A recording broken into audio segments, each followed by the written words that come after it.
चढ़ती कला time TV चर्चा। सत श्री अकाल दोस्तों, मैं दर्शन सिंह दर्शक चर्चा प्रोग्राम लैके हाजिर हाँ। नशा पंजाब लई एक मुसीबत भी है ते एक चुनौती भी है। ये नशा पाकिस्तान तो आ रहा है, गुजरात तो आ रहा है, दिल्ली तो आ रहा है, जम्मू कश्मीर तो आ रहा है। साडा गुआढ़ी मुल्क पाकिस्तान इस डर्टी गेम का कारोबार कर रहा है। इस डर्टी गेम दे विच पंजाब दे सियासतदान भी फसे हुए ने ते पुलिस वाले भी फसे हुए ने ते दूजे पासे जिहड़ियां साडीआं सरकारां ने, चाहे वह अकालियां दी सरकार होवे, चाहे वह कांग्रेस की सरकार हो, चाहे वह आम आदमी पार्टी की सरकार हो, दावे बहुत करदियां ने, वादे बहुत करदियां ने, पर जिहड़ा नतीजा है वह जीरो ही नजर आता है। इस मामले के उत्ते केंद्र सरकार भी चिंतित है ते पंजाब सरकार भी चिंतित है। ते कल इस संबंध में केंद्रीय गृह मंत्री ने एक वर्चुअल मीटिंग भी की 10 मुख मंत्रियों के नाल। भगवंत मान भी उस हाजिर सीगे ते उन्होंने ये गल कही कि इस मामले दे जिहड़े लोग तस्करी करते हैं उन्हों के खिलाफ सख्ती की जानी चाहिए है, सख्त तो सख्त सजावां भी होनी चाहिए ने। ते इस तो इलावा ये गल भी कही कि जिहड़े ड्रोन ने उन्होंने रजिस्ट्रेशन होनी चाहिए है। ड्रोन राही पाकिस्तान दे विचों साडे नशा आ रहा है, हथियार आ रहे हैं, विस्फोटक समग्री भी आ रही है।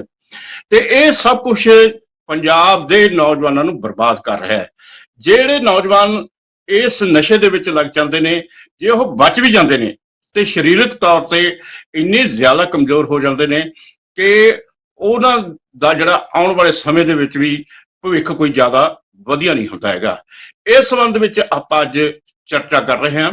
चर्चा करने दे लई साडे विच मौजूद ने उपजीत सिंह बराड़ जिहड़े सिख चिंतक ने, केवल सिंह रतड़ा जिहड़े लेखक भी ने ते विश्लेषणकार भी ने, नाल नाल समाज सेवक गौरव संधू जिहड़े अनायत फाउंडेशन के चेयरमैन भी ने ते साडे हैल्थ डिपार्टमेंट के नाल संबंधित जिहड़े अपने पटियाला कॉलेज है उस दे प्रिंसीपल रहे ने डॉक्टर मनजीत सिंह बल, जिहड़े कि हैल्थ के संबंध में अपने जानकारी देणगे। तुहाडा सारिआं दा स्वागत है। सब तो पहला आपां उपजीत सिंह बराड़ उन्हां कोल जांदे आ क्योंकि इन्हां कोल काफी इस संबंध च आंकड़े भी मौजूद ने कि कदों तो यह गेम चल रही है ते सियासतदान किस तरीके नाल इहदा हिस्सा ने, पुलिस वाले किस तरीके नाल हिस्सा ने। बराड़ साहब किवें समझदे हो सारी स्टोरी नूं?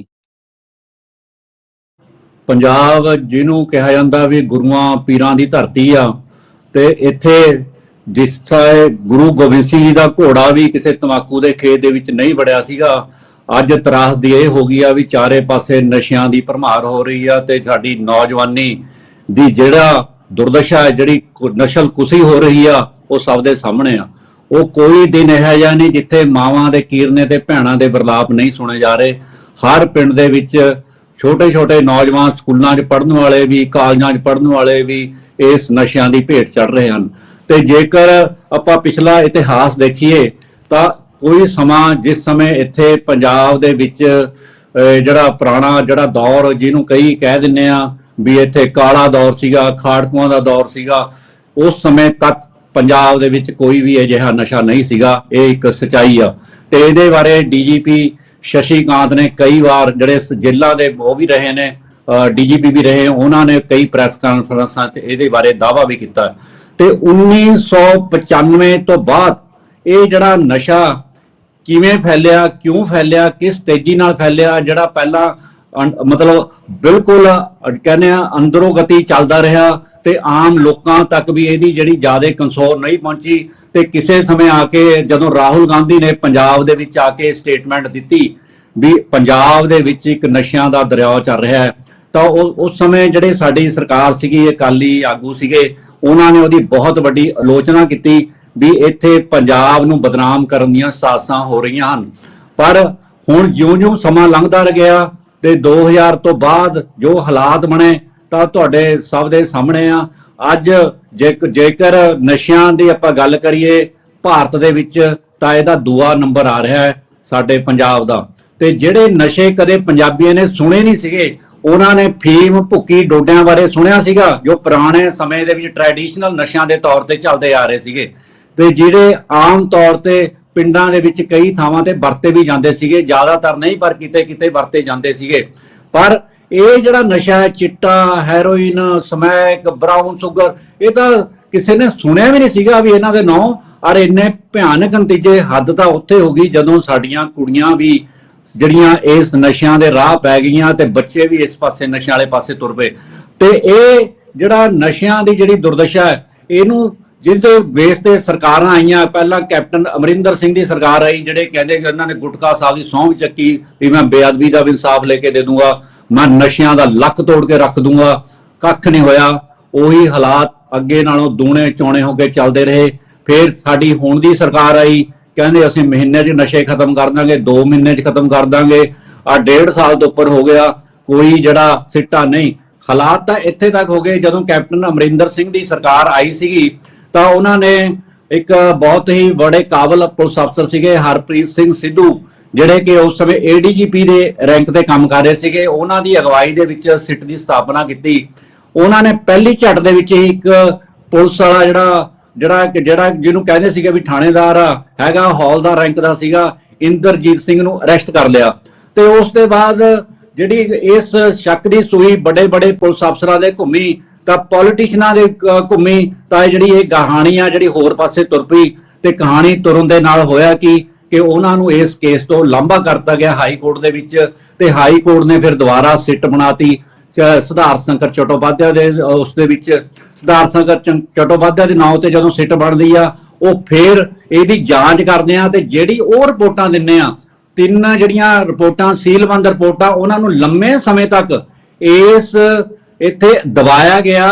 ਤੇ ਉਹ 2023 ਦੇ ਵਿੱਚ ਜਾ ਕੇ ਰਿਪੋਰਟ ਖੁੱਲਦੀ ਆ। ਇੱਕ ਉਹ ਵੀ ਜਦੋਂ ਇੱਕ ਸਾਬਕਾ DSP Balwinder Singh Sekhon high court ਦੇ ਵਿੱਚ ਇੱਕ ਜੱਜ ਸਾਹਿਬ ਦੇ ਜਾ ਕੇ ਕਮਰੇ ਦੀ ਤਰੀਕ ਦੇ ਦੌਰਾਨ ਰੌਲਾ ਪਾਉਂਦਾ ਹੈ ਤੇ ਆਪਣੇ ਤੇ ਕੰਟੈਂਪਟ ਕਰਵਾਉਂਦਾ, ਤੇ ਆਪ ਪਤਾ ਨਹੀਂ ਹੁਣ ਇਸ ਸਮੇਂ ਜੇਲ੍ਹ 'ਚ ਆ, ਪਤਾ ਨਹੀਂ ਜੇਲ੍ਹ 'ਚੋਂ ਬਾਹਰ ਆ। ਪਰ ਉਹਦਾ ਨਤੀਜਾ ਇਹ ਹੋਇਆ ਵੀ ਇੰਨਾ ਜ਼ਿਆਦਾ ਪ੍ਰੈਸ ਦੇ ਵਿੱਚ ਆਵਾਜ਼ ਉੱਠੀ ਵੀ ਉਹਦੀ ਜਿਹੜੀ ਰਿਪੋਰਟ ਖੁੱਲੀ, ਤੇ ਉੱਤੇ 3 ਪੰਜਾਬ PPS ਅਫਸਰਾਂ ਤੇ 1 IPS ਅਫਸਰ ਦਾ ਨਾਂ ਸਾਹਮਣੇ ਆਇਆ। ਤੇ ਉਸ ਦੇ ਨਤੀਜੇ ਵਜੋਂ ਜਿਹੜਾ ਇੱਕ PPS ਅਫਸਰ ਜਿਹੜਾ SSP ਦੇ ਤੌਰ ਤੇ ਕੰਮ ਕਰ ਰਿਹਾ ਸੀਗਾ, ਰਾਜਜੀਤ ਸਿੰਘ ਹੁੰਦਲ, ਉਹਨੂੰ ਡਿਸਮਿਸ ਕਰਤਾ ਗਿਆ। ਪਰ ਹੈਰਾਨੀ ਦੀ ਗੱਲ ਆ, ਜਿਹੜੀ ਪੁਲਿਸ ਨੂੰ ਦਾਅਵਾ ਕਹਿਤਾ ਜਾਂਦਾ ਵੀ ਪੁਲਿਸ ਮਿੰਟਾਂ ਸਕਿੰਟਾਂ 'ਚ ਦੋਸ਼ੀਆਂ ਨੂੰ ਫੜ ਲੈਂਦੀ ਆ, ਅੱਜ ਤੱਕ ਆਪਣੇ ਸਾਥੀ ਪੁਲਿਸ ਵਾਲੇ ਨੂੰ ਫੜਨ ਦੇ ਵਿੱਚ ਨਾਕਾਮਯਾਬ ਹੈ ਅੱਜ ਦੀ ਡੇਟ ਤੱਕ। ਤੇ ਉਹ ਜ਼ਮਾਨਤਾਂ ਲਈ ਟਰਾਈ ਕਰਦਾ ਫਿਰਦਾ। ਜੇ ਇਹੀ ਕੇਸ ਕਿਸੇ ਆਮ ਬੰਦੇ ਤੇ ਹੁੰਦਾ, ਕਿਸੇ ਪਿੰਡੂ ਤੇ ਹੁੰਦਾ, ਉਹਦਾ ਪਰਿਵਾਰ ਦਾ ਘਾਣ ਕਰ ਦੇਣਾ ਤਾਂ ਸੀਗਾ ਇਸ ਪੁਲਿਸ ਨੇ। ਸੋ ਹਾਲਾਤ ਇਸ ਹੱਦ ਤੱਕ ਜਿਹੜੇ ਹੋ ਚੁੱਕੇ ਆ।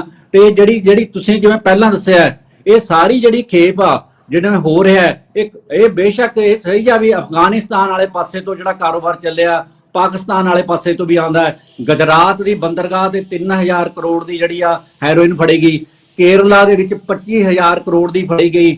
ਤੇ ਬਹੁਤ ਜ਼ਿਆਦਾ ਵੱਡੇ ਦਿੱਲੀ ਦੇ ਵਿੱਚ 2023 ਦੇ ਵਿੱਚ ਹੈਰੋਇਨ ਬਣਾਉਣੀਆਂ ਹੋਈਆਂ 2 ਲੈਬ ਕਾਬੂ ਕਰ ਲਈਆਂ ਗਈਆਂ, ਜਿਹਨੂੰ ਕਿ ਆਪਾਂ ਭਾਰਤ ਦੀ ਰਾਜਧਾਨੀ ਆ। ਤੇ ਨਤੀਜਾ ਕੀ ਆ? 0 ਆ।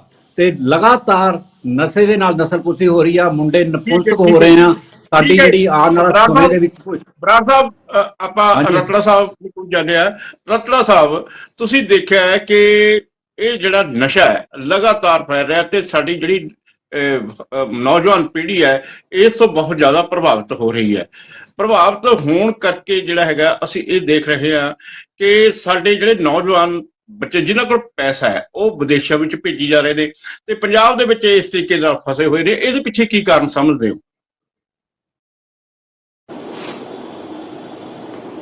ਬੜੀ ਡਿਟੇਲ ਦੇ ਨਾਲ ਬਰਾੜ ਸਾਹਿਬ ਦੱਸ ਰਹੇ ਸੀ ਕਿ ਸਮੱਸਿਆ ਕਿੰਨੀ ਗੰਭੀਰ ਹੈ। ਮੈਂ ਇਹ ਕਹੂੰਗਾ ਕਿ ਪੰਜਾਬੀ ਸਮਾਜ ਜਿੱਥੇ ਵੀ ਹੈਗਾ, ਇਹ ਨਸ਼ੇ ਨੇ ਉੱਥੇ ਵੀ ਉਹਨਾਂ ਦਾ ਪਿੱਛਾ ਨਹੀਂ ਛੱਡਿਆ। ਜੇ ਸਾਡੇ ਪੰਜਾਬੀ UK, ਕੈਨੇਡਾ, ਅਮਰੀਕਾ 'ਚ ਬੈਠੇ ਨੇ ਤੇ ਇਹ ਨਸ਼ਾ ਉੱਥੇ ਵੀ ਪਹੁੰਚ ਗਿਆ। ਜੇ ਇਸ ਨਸ਼ੇ ਦੀਆਂ ਬਾਈ ਪ੍ਰੋਡਕਟਸ ਜਿਹਨੂੰ ਆਪਾਂ ਕਹਿੰਦੇ ਆ ਵੀ ਉਹਦੇ ਮਾੜੇ ਪ੍ਰਭਾਵ ਕੀ ਨੇ, ਉਹ ਬਲਾਤਕਾਰ, ਲੁੱਟਮਾਰ, ਝਪਟਮਾਰ, ਗੈਂਗਸਟਰਵਾਦ, ਇਹਦਾ ਆਤੰਕ ਅੱਜ ਕੱਲ ਅਸੀਂ ਪੰਜਾਬ ਦੇ ਵਿੱਚ ਭੋਗ ਰਹੇ ਹਾਂ। ਬੜੀ ਮਾੜੀ ਗੱਲ ਹੈਗੀ ਆ ਕਿ ਕਿਸੇ ਵੇਲੇ ਮੁੰਡੇ ਜਾਂ ਮਰਦ ਹੀ ਇਸ ਬਿਮਾਰੀ ਦਾ ਸ਼ਿਕਾਰ ਸੀ, ਹੁਣ ਤਾਂ ਛੋਟੇ ਛੋਟੇ ਸਕੂਲ ਗੋਇੰਗ ਚਿਲਡਰਨ, ਉਹਨਾਂ ਨੂੰ ਇੱਕ ਤਰ੍ਹਾਂ ਦੀ ਸਪਲਾਈ ਚੇਨ ਦੇ ਤੌਰ ਤੇ ਵਰਤਿਆ ਜਾ ਰਿਹਾ। ਹੋਸਟਲਾਂ ਵਿੱਚ ਬੈਠੀਆਂ ਕੁੜੀਆਂ ਨਸ਼ਾ ਕਰਦੀਆਂ ਨੇ, ਔਰਤਾਂ ਬਹੁਤ ਸਾਰੇ ਕ੍ਰਾਈਮ ਦੇ ਵਿੱਚ ਸ਼ਾਮਲ ਖੁਦ ਹੈਗੀਆਂ ਨੇ। ਔਰ ਇਹਦਾ ਅਗਲੇ ਪਾਸੇ ਤੁਸੀਂ ਦੇਖੋ ਕਿ ਲੁੱਟਮਾਰ ਤੱਕ ਗੱਲ ਪਹੁੰਚ ਗਈ ਹੈ, ਔਰ ਘਰਾਂ ਦੇ ਵਿੱਚ ਇਹੋ ਜਿਹੇ ਮਨੁੱਖੀ ਰਿਸ਼ਤਿਆਂ ਦੇ ਵਿੱਚ ਜਿਹੜਾ ਕਤਲ ਹੋ ਰਿਹਾ, ਕਿਤੇ ਦਾਦਾ ਪੁੱਤਰੇ ਨੂੰ ਮਾਰਿਆ, ਕਿਤੇ ਪੋਤਰਾ ਜਿਹੜਾ ਹੈਗਾ ਉਹ ਬਾਕੀ ਪਰਿਵਾਰ ਨੂੰ ਮਾਰਿਆ। ਇਹ ਸਭ ਚੀਜ਼ਾਂ ਦੇ ਵਿੱਚ ਜਿਹੜਾ ਇੱਕ ਰਾਜਨੀਤਿਕ ਤੇ ਪੁਲਿਸ ਦਾ ਸਮਗਲਰਾਂ ਦੇ ਨਾਲ, ਜਿਹੜੇ ਸਪਲਾਇਰ ਆ ਉਹਨਾਂ ਦੇ ਨਾਲ ਜਿਹੜਾ ਗੰਢ ਤੁੱਪ ਹੈ, ਇਹ ਬਹੁਤ ਨਿਖੜ ਕੇ ਸਾਹਮਣੇ ਆ ਰਹੀ ਹੈ, ਜਿਹਦੇ ਵਾਸਤੇ ਡੀਜੀਪੀ ਸਾਹਿਬ ਜਾਂ ਪੰਜਾਬ ਸਰਕਾਰ ਇਹਦੇ ਤੇ ਹਾਲੇ ਪੂਰਾ ਹੱਥ, ਮਤਲਬ ਉਹਨਾਂ ਦੀ ਗ੍ਰਿਪ ਦੇ ਵਿੱਚ ਇਹ ਗੱਲ ਆਈ ਨਹੀਂ ਹੈ। ਜੇ ਇਹ ਨਸ਼ੇ ਰਤਨਾ ਸਾਹਿਬ ਤੁਸੀਂ ਆਪਣੀ ਗੱਲ ਫੇਰ ਜਾਰੀ ਰੱਖ ਲਿਓ। ਇਸ ਸਮੇਂ ਇੱਕ ਬ੍ਰੇਕ ਦਾ ਸਮਾਂ ਹੋ ਰਿਹਾ, ਲੈਂਦੇ ਇੱਕ ਬ੍ਰੇਕ। ਚਰਚਾ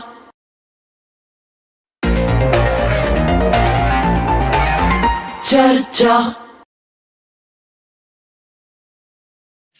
ਬ੍ਰੇਕ ਤੋਂ ਬਾਅਦ ਹਾਜ਼ਰ ਹੁੰਦੇ ਆ।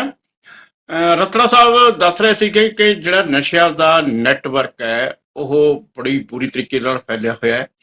ਬੱਚੇ, ਔਰਤਾਂ, ਕੁੜੀਆਂ, ਮਹਿਲਾਵਾਂ, ਬਹੁਤ ਹੀ ਜਿਹੜਾ ਸਮਾਜ ਦੇ ਹਰ ਹਿੱਸਾ ਇਸ ਦੇ ਵਿੱਚ ਸ਼ਾਮਲ ਹੁੰਦਾ ਨਜ਼ਰ ਆ ਰਿਹਾ ਹੈ। ਤੇ ਇਹਦੇ ਨਾਲ ਜਿਹੜੇ ਮਾਪੇ ਨੇ ਬੜੇ ਚਿੰਤਤ ਨੇ, ਜਿਨ੍ਹਾਂ ਕੋਲ ਪੈਸੇ ਨੇ, ਉਹ ਆਪਣੇ ਬੱਚਿਆਂ ਨੂੰ ਵਿਦੇਸ਼ ਭੇਜੀ ਜਾ ਰਹੇ ਨੇ। ਤੇ ਇਸ ਸਾਰੀ ਸਮੱਸਿਆ ਨੂੰ ਦੇਖਦੇ ਹੋਏ ਜੇਕਰ ਇਹੀ ਹਾਲ ਰਹਿੰਦਾ ਹੈ ਤਾਂ ਪੰਜਾਬ ਦਾ ਕੀ ਹਾਲ ਹੋਊਗਾ? ਤੇ ਇਹੀ ਸਵਾਲ ਆਪਾਂ ਰਤਨਾ ਜੀ ਨੂੰ ਫੇਰ ਕਰਦੇ ਹਾਂ ਵੀ ਪੰਜਾਬ ਦਾ ਆਉਣ ਵਾਲਾ ਭਵਿੱਖ ਤੁਸੀਂ ਕਿਵੇਂ ਦੇਖਦੇ ਹੋ? ਮਾੜੀ ਗੱਲ ਇਹ ਹੈ ਕਿ ਇਸ ਨਸ਼ੇ ਦੇ ਨਾਲ ਜੋ ਸਾਡੇ ਪਰਿਵਾਰਾਂ ਦੀ, ਸਾਡੇ ਬੱਚਿਆਂ ਦੀ ਸਿਹਤ ਔਰ ਸਾਡਾ ਭਵਿੱਖ ਜਿਹੜਾ ਉਹ ਧੁੰਦਲਾ ਹੋਈ ਜਾ ਰਿਹਾ, ਉਹਦੇ ਨਾਲ ਜਿਹੜਾ ਬੁਖਾਰ ਸਾਡੇ ਸਮਾਜ ਨੂੰ ਚੜ੍ਹਨਾ ਚਾਹੀਦਾ ਸੀ ਉਹ ਮੈਨੂੰ ਨਜ਼ਰ ਨਹੀਂ ਆ ਰਿਹਾ। ਸਾਡਾ ਸਮਾਜ ਜਿਹੜਾ ਹੈਗਾ ਉਹ ਤਰਾ ਨਹੀਂ ਕਰ ਰਿਹਾ, ਉਹ ਖੁਦ ਅੱਗੇ ਆ ਕੇ ਇਸ ਸਮੱਸਿਆ ਨੂੰ ਹੱਲ ਕਰਨ ਲਈ ਕੋਈ ਵੀ ਕਦਮ ਨਹੀਂ ਚੱਕ ਰਿਹਾ। ਉਹ ਸਰਕਾਰਾਂ ਦੀ ਟੇਕ ਉੱਤੇ ਬੈਠਾ, ਉਹ ਪੁਲਿਸ ਦੀ ਟੇਕ ਉੱਤੇ ਬੈਠਾ। ਹੁਣ ਇੱਥੇ ਥੋੜੀ ਜਿਹੀ ਗੱਲ ਚੁਭਵੀਂ ਲੱਗੂਗੀ ਕਈਆਂ ਨੂੰ ਕਿ ਬਈ ਕਦੇ ਵੀ ਕੋਈ ਬੰਦਾ ਕਿਸੇ ਦੇ ਮੂੰਹ ਦੇ ਵਿੱਚ ਆਣ ਕੇ ਧੱਕੇ ਦੇ ਨਾਲ ਇਹ ਨਸ਼ਾ, ਕੈਮੀਕਲ ਨਸ਼ਾ ਨਹੀਂ ਪਾਉਂਦਾ।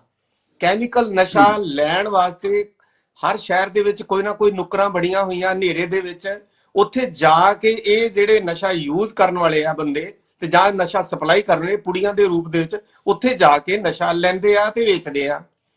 ਹੁਣ ਜੇ ਅਗਰ ਸਮਾਜ ਸਾਡਾ ਚੇਤਨ ਹੋਵੇ ਤੇ ਉਹ ਆਪਣੇ ਬੱਚਿਆਂ ਨੂੰ ਕੁਝ ਕੰਟਰੋਲ ਕਰੇ, ਇਹਦਾ ਮਤਲਬ ਹੈ ਕਿ ਮਾਪਿਆਂ ਨੂੰ ਜਾਂ ਤੇ ਪਤਾ ਨਹੀਂ ਤੇ ਜਾਂ ਮਾਪੇ ਆਪਣੇ ਆਪ ਨੂੰ ਬੇਹੱਦ ਨਿਹੱਥਾ ਸਮਝਦੇ ਹੈਗੇ ਆ। ਜਿੰਨੀ ਦੇਰ ਤੱਕ ਸਮਾਜ ਇਹਦੇ ਵਿੱਚ ਪਾਰਟਿਸਿਪੇਟ ਨਹੀਂ ਕਰੂਗਾ, ਮੈਂ ਫਿਰ ਦੁਬਾਰਾ ਗੱਲ ਰਿਪੀਟ ਕਰੂੰਗਾ ਕਿ ਅੱਤਵਾਦ ਦੇ ਟਾਈਮ ਤੇ ਜਦੋਂ ਅੱਤਵਾਦ ਖਤਮ ਹੋਇਆ ਸੀ ਤੇ ਉਦੋਂ ਲੋਕਾਂ ਦੇ ਸਹਿਯੋਗ ਦੇ ਨਾਲ ਅੱਤਵਾਦ ਖਤਮ ਹੋਇਆ ਸੀ। ਇਹ ਸਾਡਾ ਦੂਸਰਾ ਅੱਤਵਾਦ ਹੈਗਾ ਨਸ਼ੇ ਦਾ, ਜਿੱਥੇ ਜੇ ਅਸੀਂ ਸਮਾਜ ਦੇ ਲੋਕ ਪੜ੍ਹੇ ਲਿਖੇ ਜਾਂ ਜਿਹੜੀਆਂ ਸਮਾਜ ਸੇਵੀ ਸੰਸਥਾਵਾਂ ਨੇ, ਲੇਖਕ ਨੇ, ਜਿੰਨੀਆਂ ਵੀ ਸੰਸਥਾਵਾਂ ਸਰਕਾਰ ਨਾਲ ਨਹੀਂ ਜੁੜੀਆਂ ਲੇਕਿਨ ਉਹ ਸਮਾਜ ਦੇ ਲਈ ਫਿਕਰਮੰਦ ਨੇ, ਅਗਰ ਉਹ ਇਕੱਠੇ ਹੋ ਕੇ ਕੋਈ ਹਮਲਾ ਮਾਰਨ ਤੇ ਇੱਕ ਇਹੋ ਜਿਹਾ ਮਾਹੌਲ ਬਣਾਉਣ ਜਿੱਥੇ ਮਾਪੇ ਆਪ ਆਣ ਕੇ ਆਪਣੇ ਬੱਚਿਆਂ ਦੀ ਜਿਹੜੀ ਹੈ ਰਿਪੋਰਟ ਕਰਕੇ ਮੇਰਾ ਬੱਚਾ ਇਸ ਦਲਦਲ 'ਚ ਫਸ ਗਿਆ। ਰਤਨਾ ਸਾਹਿਬ, ਜਿਵੇਂ ਤੁਸੀਂ ਕਿਹਾ ਹੈ ਕਿ ਸਮਾਜ ਦੀ ਪਾਰਟਿਸਿਪੇਸ਼ਨ ਬਹੁਤ ਜ਼ਿਆਦਾ ਜ਼ਰੂਰੀ ਹੈ। ਸਾਡੇ ਵਿੱਚ ਸਮਾਜ ਸੇਵਕ ਵੀ ਬੈਠੇ ਨੇ, ਸੰਧੂ ਸਾਹਿਬ, ਇਹਨਾਂ ਦੀ ਆਪਣੀ ਜਿਹੜੀ ਹੈਗੀ ਹੈ ਅਨਾਇਤ ਫਾਊਂਡੇਸ਼ਨ ਵੀ ਕੰਮ ਕਰ ਰਹੀ ਹੈ ਤੇ ਨਾਲ ਇਹ ਇਸ ਸਮੇਂ ਵੀ ਜਿਹੜੇ ਹੜ੍ਹ ਪੀੜਤਾਂ ਨੂੰ ਲਗਾਤਾਰ ਸਹਾਇਤਾ ਕਰ ਰਹੇ ਨੇ। ਸੰਧੂ ਸਾਹਿਬ, ਤੁਸੀਂ ਪਿੰਡਾਂ ਦੇ ਵਿੱਚ ਜਾਂਦੇ ਹੋ, ਤੁਹਾਡੀ ਸਮਾਜ ਸੇਵੀ ਸੰਸਥਾ ਹੈ, ਤੇ ਉੱਥੇ ਕਿਸ ਤਰੀਕੇ ਨਾਲ ਦੇਖਦੇ ਹੋ ਜਿਹੜੇ ਇਹ ਨਸ਼ਾ ਹੈ, ਇਹ ਸਰਕਾਰਾਂ ਦੀ ਕਿਹੋ ਜਿਹੀ ਕਾਰਗੁਜ਼ਾਰੀ ਰਹੀ ਹੈ? ਸਤਿ ਸ਼੍ਰੀ ਅਕਾਲ ਦਰਸ਼ਕ ਜੀ, ਤੇ ਸਾਰੇ ਜਿੰਨੇ ਬੁਲਾ ਰਹੇ ਨੇ ਸਾਰਿਆਂ ਨੂੰ ਸਤਿ ਸ਼੍ਰੀ ਅਕਾਲ। ਤੇ ਤੁਸੀਂ ਮੌਕਾ ਦਿੱਤਾ ਤੁਹਾਡੇ ਚੈਨਲ ਤੇ ਆਉਣ ਦਾ। ਮੈਂ ਸੁਣਿਆ ਬਰਾੜ ਸਾਹਿਬ ਨੂੰ ਵੀ, ਰਤਨਾ ਸਾਹਿਬ ਨੂੰ ਵੀ, ਇਹਨਾਂ ਦੇ ਵਿਚਾਰ ਸੁਣੇ। ਬਰਾੜ ਸਾਹਿਬ ਨੇ ਬੜੀ ਗੰਭੀਰਤਾ ਨਾਲ ਤੇ ਡਿਟੇਲ ਦੇ ਵਿੱਚ ਦੱਸਿਆ ਵੀ ਕਿਵੇਂ ਰਾਜਨੀਤਿਕ ਲੋਕ ਤੇ ਅਫਸਰ ਲੋਕ ਜਿਹੜੇ ਨਸ਼ਾ ਵਿਕਾਉਣ ਦੇ ਵਿੱਚ ਸ਼ਾਮਲ ਨੇ, ਉਹ ਤਾਂ ਆਪਾਂ ਪਿਛਲੇ 20 ਸਾਲਾਂ ਤੋਂ ਸੁਣਦੇ ਹੀ ਆ ਰਹੇ ਹਾਂ ਵੀ ਕਿਹੜੀ ਪਾਰਟੀਆਂ ਦੇ ਲੀਡਰ ਜਾਂ ਕਿਹੜੇ ਵੱਡੇ ਵੱਡੇ ਅਫਸਰ ਨੇ ਜਿਹੜੇ ਇਸ ਘਿਨਾਉਣੇ ਕੰਮ ਦੇ ਵਿੱਚ ਪੰਜਾਬ ਦੀ ਜਵਾਨੀ ਨੂੰ ਬਰਬਾਦ ਕਰਨ ਤੇ ਲੱਗੇ ਹੋਏ ਨੇ ਤੇ ਆਪਣਾ ਫਾਇਦਾ ਦੇਖ ਰਹੇ ਨੇ, ਕਰੋੜਾਂ ਅਰਬਾਂ ਦਾ ਨਸ਼ਾ ਵੇਚ ਕੇ ਆਪਣੇ ਕਾਰੋਬਾਰ ਚਲਾ ਰਹੇ ਨੇ। ਪਰ ਮੇਨ ਜਿਹੜੀ ਗੱਲ ਹੈ, ਆਪਾਂ ਨੂੰ ਉਹਦੀ ਪੜਚੋਲ ਕਰਨੀ ਪਏਗੀ ਵੀ ਇਹਦਾ ਅਸਲੀ ਕਾਰਨ ਕੀ ਹੈ। ਵੀ ਜਿਹੜੇ ਸਾਡੇ ਨੌਜਵਾਨ ਨੇ, ਜਿਹੜੇ 18 19 ਸਾਲ 20 ਸਾਲ ਦੇ ਨੌਜਵਾਨ ਜਿਹੜੇ ਦੀ ਪੜ੍ਹਾਈ ਦਾ ਟਾਈਮ ਹੈ ਜਾਂ ਨੌਕਰੀਆਂ ਕਰਨ ਦਾ ਟਾਈਮ ਹੈ, ਉਹ ਨਸ਼ੇ ਵੱਲ ਕਿਉਂ ਉਹਨਾਂ ਦਾ ਰੁਝਾਨ ਹੋ ਰਿਹਾ, ਕਿਉਂ ਜਾ ਰਹੇ ਨੇ? ਉਹਦਾ ਮੇਨ ਕਾਰਨ ਜਿਹੜਾ ਮੈਂ ਨੋਟ ਕੀਤਾ ਉਹ ਇਹ ਹੈ ਵੀ ਬੇਰੁਜ਼ਗਾਰੀ ਬਹੁਤ ਜ਼ਿਆਦਾ ਹੈ, ਕੰਮਕਾਰ ਬਹੁਤ ਘੱਟ ਨੇ, ਜਿਹੜਾ ਕਿ ਸਰਕਾਰਾਂ ਦੀ ਜ਼ਿੰਮੇਵਾਰੀ ਹੁੰਦੀ ਹੈ ਲੋਕਾਂ ਨੂੰ ਰੁਜ਼ਗਾਰ ਪੈਦਾ ਕਰਕੇ ਦੇਣਾ। ਹੁਣ ਅਸੀਂ ਜਿਹੜੇ ਸਾਡੇ ਨੌਜਵਾਨ ਬਾਹਰਲੇ ਮੁਲਕਾਂ 'ਚ ਜਾ ਰਹੇ ਨੇ, ਉਹ 1-2% ਛੱਡ ਕੇ, ਕਿਉਂਕਿ ਉੱਥੇ ਇੰਪਲੋਇਮੈਂਟ ਹੈਗੀ ਹੈ, ਰੁਜ਼ਗਾਰ ਹੈਗਾ, ਉਹਨਾਂ ਦਾ ਧਿਆਨ ਨਸ਼ੇ ਵੱਲ ਨਹੀਂ ਜਾਂਦਾ, ਉਹ ਆਪਣੇ ਕਾਰੋਬਾਰ 'ਚ ਲੱਗ ਜਾਂਦੇ ਨੇ। ਮੈਂ ਵੀ 18 ਸਾਲ ਦੀ ਉਮਰ 'ਚ ਕੈਨੇਡਾ ਗਿਆ ਸੀਗਾ, ਇੱਥੋਂ ਪਲਾਨ ਕੀਤਾ ਸੀ ਉੱਥੇ, ਤੇ ਜਾਂਦੇ ਆਪਣੇ ਕਾਰੋਬਾਰ 'ਚ ਲੱਗ ਜੀਦਾ, ਕਿਉਂਕਿ ਉੱਥੇ ਕੰਮਕਾਜ ਮਿਲਦਾ ਹੈ ਆਪਾਂ ਨੂੰ। ਪੰਜਾਬ ਦੇ ਵਿੱਚ ਕੀ ਹੈ ਤਰਾਸਦੀ ਕਿ ਇੱਥੇ ਸਰਕਾਰ ਹੈ ਜਿਹੜੀ ਲੋਕਾਂ ਨੂੰ ਉਹ ਆਪਣੇ ਆਪ ਤੇ ਛੱਡ ਦਿੰਦੀ ਹੈ। ਕੋਈ ਸਰਕਾਰ ਦਾ ਵਿਜ਼ਨ ਨਹੀਂ ਹੈਗਾ ਵੀ ਜੇ ਕਿਸੇ ਬੱਚੇ ਨੇ +2 ਕਰ ਲਈ ਤੇ ਅੱਗੇ ਜੌਬ ਲਈ ਜਾਂ ਛੋਟੇ ਬਿਜ਼ਨਸ ਲਈ ਅਸੀਂ ਉਹਨਾਂ ਨੂੰ ਕੀ ਪਲਾਨ ਦੇਣਾ ਜਾਂ ਕਿਸ ਤਰ੍ਹਾਂ ਦੀਆਂ ਨੌਕਰੀਆਂ ਦੇਣੀਆਂ ਨੇ। ਸੋ ਸਰਕਾਰਾਂ ਦਾ ਬਿਲਕੁਲ ਇਹਦੇ ਵੱਲ ਧਿਆਨ ਨਹੀਂਗਾ। ਫਿਰ ਉਹ ਬੱਚੇ ਜਿਹੜਾ ਵਿਹਲਾ ਰਹਿੰਦਾ, ਵਿਹਲਾ ਮਨ ਆਪਾਂ ਕਹਿ ਦਿੰਦੇ ਹਾਂ ਸ਼ੈਤਾਨ ਦਾ ਘਰ ਹੈ, ਬੱਚੇ ਫਿਰ ਇੱਕ ਦੂਜੇ ਨੂੰ ਦੇਖ ਕੇ ਉਹ ਨਸ਼ੇ ਤੇ ਲੱਗਦੇ ਨੇ। ਮੈਂ ਰਤੜਾ ਸਾਹਿਬ ਦੀ ਗੱਲ ਸੁਣ ਰਿਹਾ ਸੀ ਵੀ ਜਿਹੜਾ ਕੋਈ ਕਿਸੇ ਦੇ ਮੂੰਹ 'ਚ ਨਸ਼ਾ ਨਹੀਂ ਪਾਉਂਦਾ, ਕਈ ਵਾਰ ਮਜਬੂਰੀ ਖਾਤਰ ਵੀ ਕਰਨਾ ਪੈਂਦਾ ਨਸ਼ਾ। ਜਦੋਂ ਕਿਸੇ ਨੂੰ ਰੋਟੀ ਨਹੀਂ ਮਿਲਦੀ ਜਾਂ ਕੋਈ ਬੇਰੁਜ਼ਗਾਰ ਹੈ, ਉਹਦੇ ਬੱਚੇ ਦੇ ਦਿਮਾਗ ਤੇ ਪ੍ਰੈਸ਼ਰ ਹੁੰਦਾ ਜਵਾਨੀ ਵੇਲੇ, ਉਹਦੇ ਤੇ ਫਿਰ ਇੱਕ ਦੇਖਾ ਦੇਖੀ ਵੀ ਹੁੰਦੀ ਹੈ। ਪਰਿਵਾਰ, ਆਪਾਂ ਜਿਹੜਾ ਪਰਿਵਾਰ ਹੈ ਉਹ ਕਿੰਨੀ ਕੁ ਦੇਰ ਆਪਾਂ ਬੱਚਿਆਂ ਦਾ ਧਿਆਨ ਰੱਖ ਲਾਂਗੇ। ਬੱਚੇ ਨੂੰ ਟੋਕੀ ਦਾ, ਬੱਚੇ ਨੂੰ ਹਰ ਪਰਿਵਾਰ ਜਿਹੜਾ ਪੇਰੈਂਟਸ ਹੈ, ਮਾਂ ਪਿਓ, ਉਹ ਕਦੀ ਵੀ ਨਹੀਂ ਚਾਹੇਗਾ ਵੀ ਮੇਰਾ ਬੱਚਾ ਨਸ਼ਿਆਂ ਵੱਲ ਲੱਗੇ। ਪਰ ਹਾਲਾਤ ਐਸੇ ਬਣ ਜਾਂਦੇ ਨੇ ਕਿ ਬੱਚੇ ਇਸ ਦਲਦਲ ਦੇ ਵਿੱਚ ਖੁੱਭ ਜਾਂਦੇ ਨੇ। ਫਿਰ ਉਹਨਾਂ ਨੂੰ ਸਮਝਾ ਬੁਝਾ ਕੇ ਬਾਹਰ ਕੱਢਣਾ, ਆਪਾਂ ਕਈ ਵਾਰ ਬੱਚੇ ਦਾ ਨਸ਼ਾ ਉਹਨੂੰ 2-3 ਮਹੀਨੇ ਸੈਂਟਰ 'ਚ ਕਿਸੇ 'ਚ ਦਾਖਲ ਕਰਵਾ ਕੇ ਜਾਂ ਹਸਪੀਟਲ ਦਾਖਲ ਕਰਵਾ ਕੇ ਉਹਦਾ ਨਸ਼ਾ ਛਡਵਾ ਵੀ ਦਿੰਦੇ ਆ। ਪਰ ਨਸ਼ਾ ਛੱਡ ਕੇ ਉਹ ਜੇ ਕਿਸੇ ਕਾਰੋਬਾਰ ਵੱਲ, ਕੰਮਕਾਜ ਵੱਲ ਜਾਂ ਨੌਕਰੀ ਤੇ ਲੱਗ ਜਾਏਗਾ ਤੇ ਉਹਦਾ ਧਿਆਨ ਡਾਈਵਰਟ ਹੋ ਜਾਂਦਾ ਹੈ ਤੇ ਬੱਚਾ ਫਿਰ ਆਪੇ ਜਿਹੜਾ ਨੌਜਵਾਨ ਹੈ ਆਪਣਾ, ਉਹ ਜਾਂ ਬੰਦਾ ਨਸ਼ੇ ਵੱਲ ਉਹਦਾ ਧਿਆਨ ਨਹੀਂ ਰਹਿੰਦਾ। ਉਹ ਸਵੇਰੇ 8 ਤੋਂ 5 ਸ਼ਾਮ ਨੂੰ ਜੌਬ ਕਰਕੇ ਆਪਣੇ ਘਰੇ ਆ ਕੇ ਉਹਨੂੰ ਪਤਾ ਹੁੰਦਾ ਵੀ ਮੈਂ ਸਵੇਰੇ ਵੀ ਨੌਕਰੀ ਤੇ ਜਾਣਾ ਹੈ। ਸੋ ਇਹ ਸਾਰਾ ਜਿਹੜਾ ਇਹਦਾ ਕਾਰਨ ਹੈ ਉਹ ਜਿਹੜਾ ਮਾਫੀਆ ਹੈ, ਚਾਹੇ ਉਹ ਪੋਲੀਟੀਕਲ ਲੋਕ ਨੇ, ਅਫਸਰ, ਇਹਦੇ ਵਿੱਚ ਫਿਰ ਉਹਨਾਂ ਨੂੰ ਪੈਸੇ ਬਣਾਉਣ ਦਾ ਲਾਲਚ ਪੈ ਜਾਂਦਾ ਹੈ, ਉਹ ਮਿਲੀ ਭੁਗਤ ਹੋ ਜਾਂਦੀ ਹੈ ਨਸ਼ਾ ਤਸਕਰਾਂ ਦੇ ਨਾਲ। ਸਭ ਤੋਂ ਵੱਡਾ ਮੇਨ ਜਿਹੜਾ ਰੀਜ਼ਨ ਹੈ ਉਹ ਬੇਰੁਜ਼ਗਾਰੀ ਹੈ। ਸੋ ਜੇ ਬੇਰੁਜ਼ਗਾਰੀ ਨੂੰ ਠੱਲ ਪਏਗੀ ਤਾਂ ਨਸ਼ੇ ਨੂੰ ਆਪਣੇ ਆਪ ਠੱਲ ਪੈ ਜਾਏਗੀ। ਇਸੇ ਕਰਕੇ ਹੀ ਹੁਣ ਆਪਾਂ ਕਿਸੇ ਹੋਰ ਨੂੰ ਦੋਸ਼ ਨਹੀਂ ਦੇ ਸਕਦੇ ਵੀ ਪਾਕਿਸਤਾਨ ਨਸ਼ਾ ਭੇਜ ਰਿਹਾ, ਉਹ ਤਾਂ ਸਾਡੇ ਦੁਸ਼ਮਣ ਨੇ, ਉਹ ਸਾਨੂੰ ਖਰਾਬ ਕਰਨਗੇ। ਅਫਗਾਨਿਸਤਾਨ ਨਸ਼ਾ ਭੇਜ ਰਿਹਾ, ਉਹ ਸਾਡੇ ਦੁਸ਼ਮਣ ਨੇ, ਉਹ ਸਾਡੇ ਮਿੱਤਰ ਨਹੀਂਗੇ। ਉਹ ਹਰ ਹੀਲਾ ਵਰਤਣਗੇ ਕਿ ਸਾਡੀ ਜਿਹੜੀ ਨੌਜਵਾਨੀ ਹੈ ਜਾਂ ਸਾਡੇ ਦੇਸ਼ ਦੇ ਨੌਜਵਾਨ ਨੇ ਜਾਂ ਸਾਡੇ ਦੇਸ਼ ਦੇ ਵਿੱਚ ਨਸ਼ਾ ਆਏ ਤੇ ਵੱਧ ਤੋਂ ਵੱਧ ਲੋਕ ਨਸ਼ੇ ਤੇ ਲੱਗਣ ਤੇ ਉਹਨਾਂ ਦਾ ਕਾਰੋਬਾਰ ਵਧੀਆ ਚੱਲੇ। ਜਿਹੜੇ ਲੋਕ ਉਹਨਾਂ ਨਾਲ ਮਿਲੀ ਭੁਗਤ ਕਰਕੇ, ਚਾਹੇ ਉਹ BSF ਵਾਲੇ ਨੇ, ਚਾਹੇ ਰਾਜਨੀਤਿਕ ਲੀਡਰ ਨੇ। ਠੀਕ ਹੈ ਸੰਧੂ ਸਾਹਿਬ, ਇਹ ਤਾਂ ਕੁਝ ਕਾਰਨ ਹੋ ਗਏ ਕਿ ਸਾਡੇ ਪੰਜਾਬ ਦੇ ਵਿੱਚ ਕਿਸ ਤਰੀਕੇ ਦੇ ਨਾਲ ਨਸ਼ਾ ਫੈਲਿਆ ਤੇ ਨੌਜਵਾਨ ਇਸ ਦੇ ਸ਼ਿਕਾਰ ਹੋ ਰਹੇ ਨੇ। ਜਦੋਂ ਸ਼ਿਕਾਰ ਹੋ ਜਾਂਦੇ ਨੇ ਤਾਂ ਸਾਡੀ ਜਿਹੜੇ ਨੌਜਵਾਨਾਂ ਦੀ ਜਿਹੜੀ ਸਿਹਤ ਹੈ ਬੜੀ ਬੁਰੀ ਤਰ੍ਹਾਂ ਬਰਬਾਦ ਹੁੰਦੀ ਹੈ। ਤੇ ਇਸ ਸੰਬੰਧ ਵਿੱਚ ਆਪਾਂ ਡਾਕਟਰ ਮਨਜੀਤ ਸਿੰਘ ਬਾਲਾ ਉਹਨਾਂ ਤੋਂ ਪੁੱਛਦੇ ਹਾਂ ਕਿ ਇਹ ਜਿਹੜੇ ਨਸ਼ੇ ਨੇ ਇਹ ਜੇਕਰ ਲੱਗ ਜਾਂਦੇ ਨੇ ਤਾਂ ਮਨੁੱਖੀ ਸਰੀਰ ਦੇ ਉੱਤੇ ਕਿਹੋ ਜਿਹਾ ਅਸਰ ਪੈਂਦਾ, ਜਿਹੜੇ ਖਾਸ ਤੌਰ ਤੇ ਅੱਜ ਕੱਲ੍ਹ ਚਿੱਟਾ ਤੇ ਸਿੰਥੈਟਿਕ ਨਸ਼ਾ ਹੈ?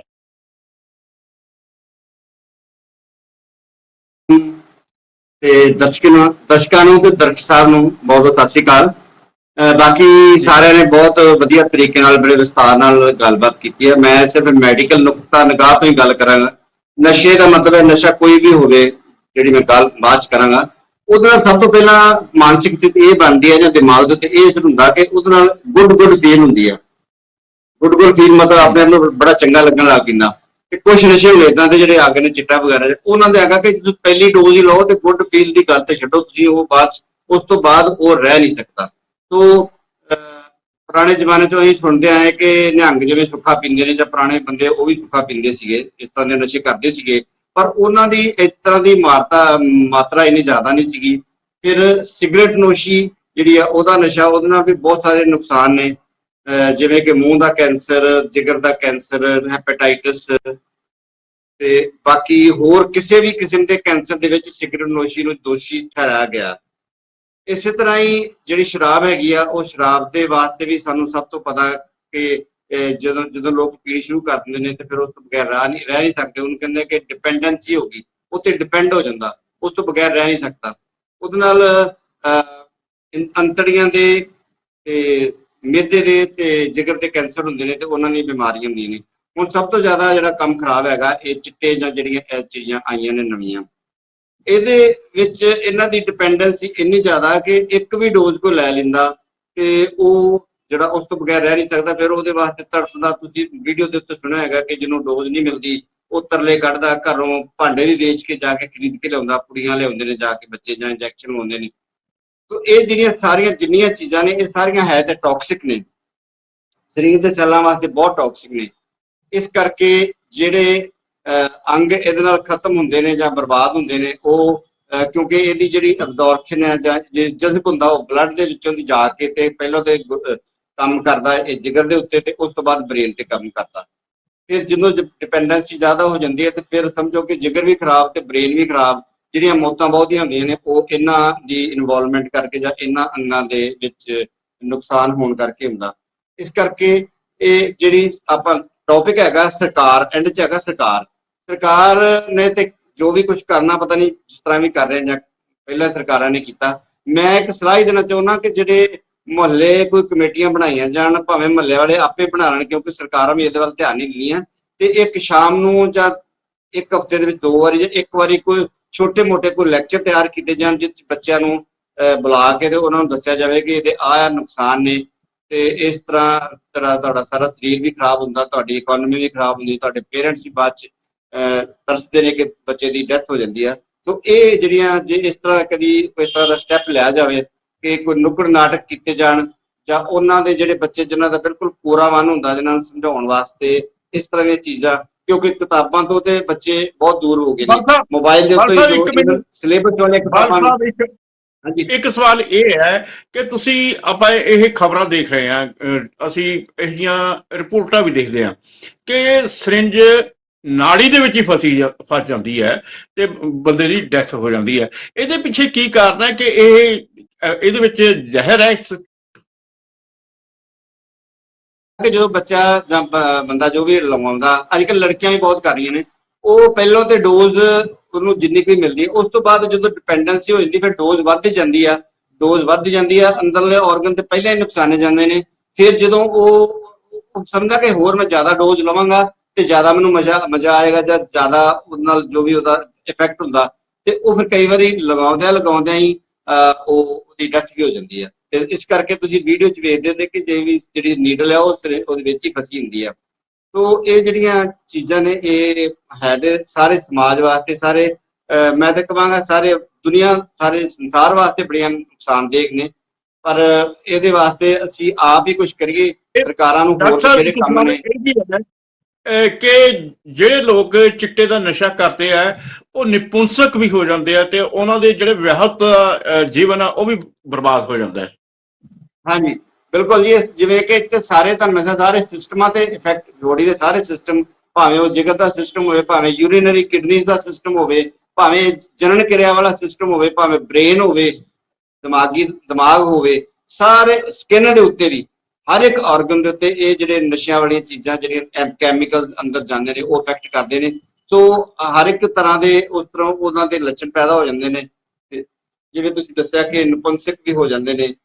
ਤੇ ਇਹ ਨਪੁੰਸਕ ਤਾਂ ਵੀ ਹੁੰਦਾ ਕੋਈ ਬੰਦਿਆਂ ਨੂੰ ਹੋਸ਼ ਤੇ ਰਹਿਣੀ ਨਹੀਂ, ਕੋਈ ਮਤਲਬ ਨਸ਼ੇ ਨਾਲ ਹੀ ਏਦਾਂ ਉਹਨੇ ਬਣੇ ਰਹਿਣਾ, ਤੇ ਉਹਨੇ ਸੈਕਸ ਵਾਲੇ ਪਾਸੇ ਜਾਂ ਬੱਚੇ ਪੈਦਾ ਕਰਨ ਵਾਲੇ ਪਾਸੇ ਕਿਤੇ ਉਹਦੀ ਯੋਗਤਾ ਹੀ ਨਹੀਂ ਰਹਿੰਦੀ, ਕਿਉਂਕਿ ਇਹ ਸੈਕਸ ਵਾਲਾ ਕੰਮ ਵੀ ਇੱਕ ਮਨੋਵਿਗਿਆਨਕ ਇੱਕ ਕੰਮ ਹੈਗਾ ਕਿ ਜੇ ਉਹਦਾ ਮਨੋਵਿਗਿਆਨ ਹੀ ਖਰਾਬ ਹੈਗਾ, ਜਿਹੜਾ ਉਹਦਾ ਧਿਆਨ ਹੀ ਦੂਜੇ ਪਾਸੇ ਹੈ ਕਿ ਮੈਨੂੰ ਬਸ ਨਸ਼ਾ ਮਿਲੇ, ਮੈਨੂੰ ਗੋਲੀ ਮਿਲੇ ਜਾਂ ਮੈਨੂੰ ਟੀਕਾ ਲੱਗੇ ਜਾਂ ਮੈਨੂੰ ਕੁੜੀ ਮਿਲੇ। ਬਲ ਸਾਹਿਬ ਨੇ ਜਿਹੜੇ ਇਹ ਨਾ ਨਸ਼ਾ ਦੇ ਜਿਹੜੇ ਨਾ ਪੱਖੀ ਪਹਿਲੂ ਨੇ ਉਹ ਵੀ ਦੱਸਿਆ, ਤੇ ਆਉਣ ਵਾਲੇ ਅਗਲੀ ਜਿਹੜਾ ਪਾਰਟ ਹੈ ਉਸ ਦੇ ਵਿੱਚ ਆਪਾਂ ਡਾਕਟਰ ਸਾਹਿਬ ਤੋਂ ਇਹ ਵੀ ਪਤਾ ਕਰਾਂਗੇ ਜਿਹੜੇ ਟ੍ਰੈਡੀਸ਼ਨਲ ਨਸ਼ੇ ਨੇ ਤੇ ਹੁਣ ਦੇ ਨਸ਼ਿਆਂ ਦੇ ਵਿੱਚ ਕੀ ਫਰਕ ਹੈ।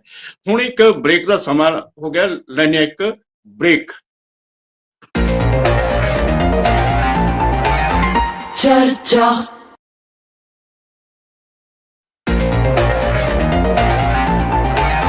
चर्चा ਬ੍ਰੇਕ ਤੋਂ ਬਾਅਦ ਫਿਰ ਹਾਜ਼ਰ ਹੋਣੇ ਆ। ਪਿਛਲੇ ਸਮੇਂ ਦੌਰਾਨ ਜਦੋਂ ਧਰਮਿੰਦਰ ਗਾਂਧੀ ਜੀ ਮੈਂਬਰ ਪਾਰਲੀਮੈਂਟ ਸੀਗੇ, ਉਸ ਸਮੇਂ ਇੱਕ ਮੁਹਿੰਮ ਵੀ ਚੱਲੀ ਸੀਗੀ ਤੇ ਜਾਂ ਉਹਨਾਂ ਨੇ ਵੀ ਖਾਸ ਤੌਰ ਤੇ ਇਸ ਮਾਮਲੇ ਦੇ ਵਿੱਚ ਆਵਾਜ਼ ਉਠਾਈ ਸੀ ਕਿ ਸਾਨੂੰ ਪੰਜਾਬ ਦੇ ਵਿੱਚ ਅਫੀਮ ਦੀ ਖੇਤੀ ਕਰਨੀ ਚਾਹੀਦੀ ਹੈ।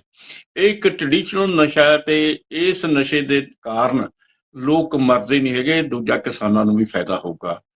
ਉਪਜੀਤ ਬਰਾੜ ਜੀ, ਤੁਸੀਂ ਜਿਹੜੇ ਗਾਂਧੀ ਜੀ ਦੇ ਜਿਹੜੇ ਹੈਗੇ ਆ ਵਿਚਾਰ ਸੁਣੇ ਵੀ ਸੀਗੇ, ਕਿ ਤੁਸੀਂ ਇਸ ਗੱਲ ਦੇ ਨਾਲ ਸਹਿਮਤ ਹੈ ਕਿ ਜੇਕਰ ਅਸੀਂ ਇੱਥੇ ਅਫੀਮ ਦੀ ਖੇਤੀ ਕਰਦੇ ਹਾਂ ਤਾਂ ਪੰਜਾਬ ਦੇ ਵਿੱਚੋਂ ਚਿੱਟੇ ਵਰਗੇ ਨਸ਼ੇ ਜਿਹੜੇ ਖਤਮ ਹੋ ਸਕਦੇ ਆ?